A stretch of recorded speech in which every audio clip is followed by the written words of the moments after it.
Bill from Woodcrest Retreat here. We are kicking off our Pastors Ministry Leaders Conference coming up in April.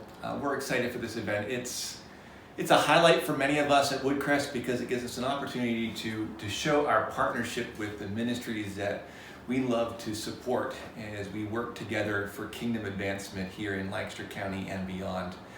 So we'll talk a little bit more about that at the end of this interview, but I'm excited to have with us Dr. Lee. You were a speaker last year for a breakout, and it was so well received, we're bringing him back to be the keynote speaker. What an honor. Back by popular demand. Yeah. So we have you doing 2 sessions this year for our conference. That's right. Why don't you go ahead and tell me what the first session, one of the sessions I'm you're doing. excited to bring you a session on cultural apologetics. Okay. Now, we're surrounded by culture everywhere. I think the term has evolved in many different ways. And so that term itself just automatically conjures up all kinds of different imageries, all kinds of notions and nuances. But the truth of the matter is every minister, every pastor deals with people who are surrounded by some kind of intricate interweaving of cultures. Mm-hmm. And so in that, we're going to find a lot of different competing narratives against the Christian faith. And it's doing a lot of formation in a being. So I think it's very important that ministers and pastors have a clear understanding as to what is going on in the world outside of the 4 walls of the church. Right. What do we make sense of all the stories that are being told? What are some of the ways that we can defend our faith as not only being true, but also desirable? Okay. Not only is it true, but the whole, maybe this is giving away, a big chunk of the session, but I think it helps when pastors and ministers understand these are the reasons we know that the gospel is not only the good news, but the best news for humanity, period. So I'm excited to bring that session. So is this going to be like a big picture thing, or are you going to get down into some really specific things that we deal with in terms of being light in a very dark culture? Yeah, it depends on how much time you can give me.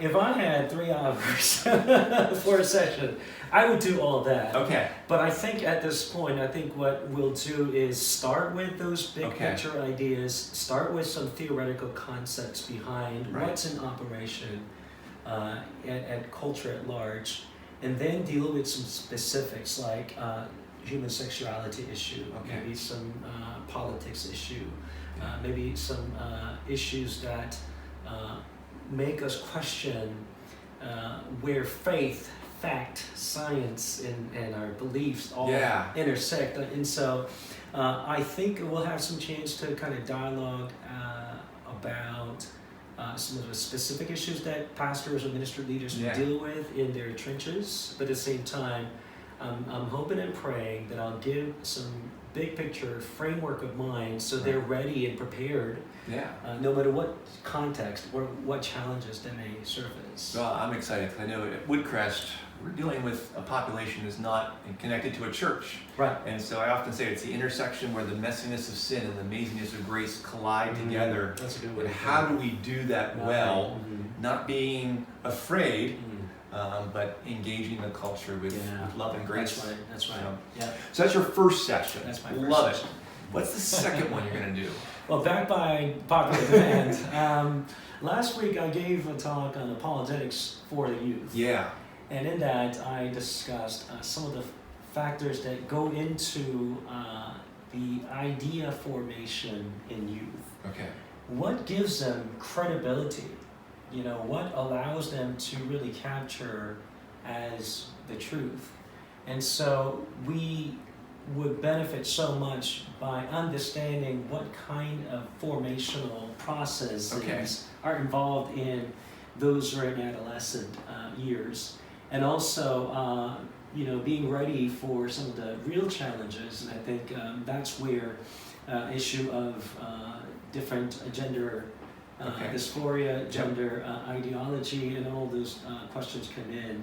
So I would most likely revamp the message a little bit while retaining the core, Okay. so that those who showed up last year don't feel like God.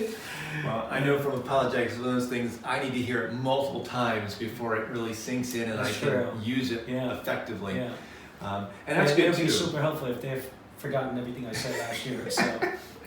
Yeah, I know one of the things, again, we stress, particularly with our staff, our younger staff, is, that the transition from your faith of your parents to your faith, and really engage in those questions that kids wrestle with, Right, and the right. doubts and the uncertainties. Right. And so that's where apologetics, I really enjoy Yeah. and find it Yeah. effective.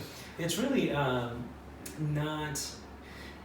not really to be remaining in the hands of the elites, or it is a specialty, but it really shouldn't Right. remain a specialty. I think it's something that all believers must have their hands on, and I think it'll be a good way to Yeah. at least get their appetite wet, and also to understand that I can do this, and I have some fundamental skills to pull this off, and at least have some robust and rich conversation with those who don't share our faith. Well, Peter makes it pretty clear that all of us are to be ready to Exactly. give that defense for You're the joy right. we have. You're So, right. see, I learned something in my seminary training. Excellent. Well, good. Well, we are so delighted. This is a great opportunity to gather together ministry leaders. The date is April the 8th. It's next spring, or guess this spring, depending on when you're viewing this video. But it's a great day. We have great breakout speakers coming, ranging from topics on youth ministry, nonprofit ministry, pastoral care. How do you care for your soul as you're caring for the souls of others? So we're excited. Check out the information, register online, and we look forward to seeing you in April.